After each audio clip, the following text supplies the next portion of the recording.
When I started writing Cowboy Samurai, it wasn't originally meant to have magic in the setting, but after a few months of deliberating, I finally came to a decision. And not only that, but I found the perfect tool through which magic can be used in a Western story, which of course are revolvers.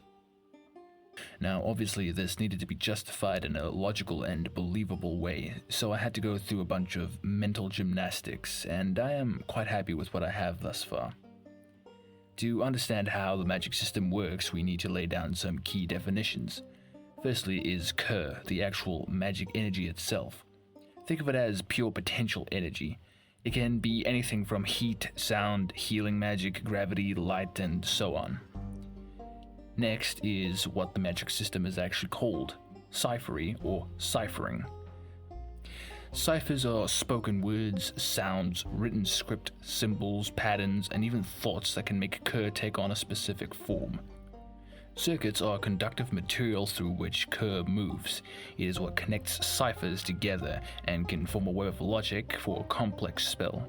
The most commonly used material for technology is bulletanium. This is usually accompanied by an insulating material to keep a cascade from occurring. Any kind of magic requires all three, and these are what make up the revolver, the tool of choice for the people of the West. Revolvers work pretty much as they do in real life. Pull back the hammer, pull the trigger, and boom. But revolvers in this world aren't merely weapons. They're tools with deep cultural significance to the citizens of Calibrum, and their practical application runs so wide that barely anyone thinks of them as just weapons anymore. The key difference with revolvers in this world isn't really in the actual device itself. The real magic, pun intended, lies in the bullet.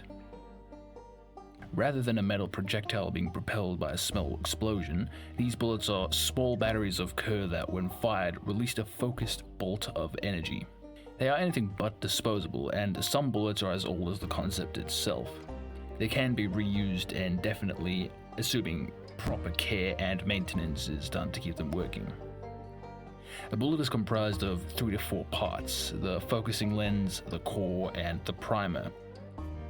The core not only acts as the Ker battery, but also as the part which dictates the form the Ker takes when fired.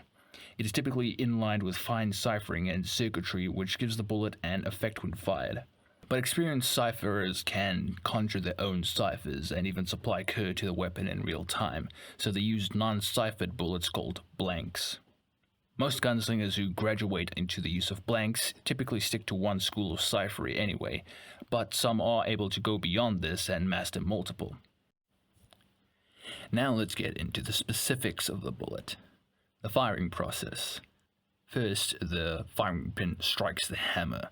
Then the primer sends a pulse to the base of the bullet. The stored Ker resonates and moves through the circuitry.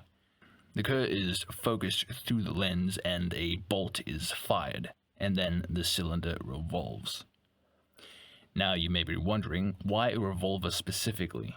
Well, for a myriad of reasons, but the revolver has become the standard for ciphering because of its accessibility mainly. And the way bullets work means that a cycling method is much more practical than magazines or such. Once a bullet is fired, the Ker inside is left jittery and agitated, so cycling bullets gives the fired one a moment or two to calm down. Bullets can be fired in rapid succession without much problem, but it is advised against since it can degrade the bullet over time or in some extreme cases cascade into an explosion. The cylinder also means one can use different bullet types in the same gun and cycle to one fitted for the moment. Most modern revolvers have a setting that keeps the cylinder locked in place for repeated use of the same bullet.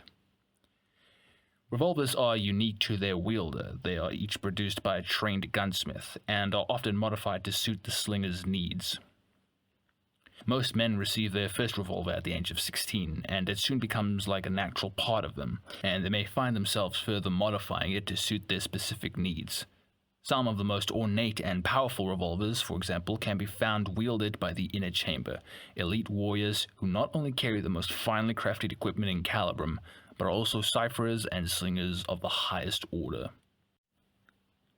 Apologies if my voice has sounded a bit rough this entire time. I've been talking all day and only now got to record this audio for the video. I'll be getting into some finer details in the next part of this topic, so stay tuned. And if you have any questions regarding the mechanics, please feel free to comment and I'll try to answer it where appropriate. Thanks for watching, and until next time.